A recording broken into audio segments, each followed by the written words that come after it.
শিক্ষাবঞ্চিত এক জনপদে 1973 সাল থেকে কবিরপুর হাই স্কুল তথা Anjana model high school Kabirpur মাধ্যমিক শিক্ষা বিস্তারে নিরলস ভূমিকা পালন করে আসছে। স্বাধীনতা যুদ্ধ চলমান সময় শুরু ও যুদ্ধ পরবর্তী সময়ে স্কুলটি এই এলাকায় স্কুল স্বল্পতা থাকার অর্থনৈতিক বিপর্যয়ের মধ্যে থেকেও মাধ্যমিক শিক্ষা বিস্তারে ও শিক্ষার হার বৃদ্ধির জন্য ঐতিহ্যবাহী অঞ্জনা মডেল হাই স্কুল প্রতিষ্ঠায় যারা অগ্রণী ভূমিকা পালন করেছেন তাদের প্রতি গভীর শ্রদ্ধা এবং মহিলাদের শান্তির জন্য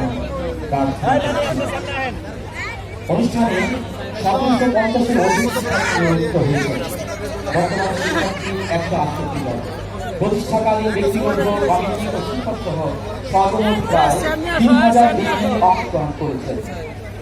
এক সময়ে আশেপাশের থানা উপজেলার 48টি গ্রাম ও দূরবর্তী 50টি গ্রাম থেকে ছাত্রছাত্রী এই বিদ্যালয়ে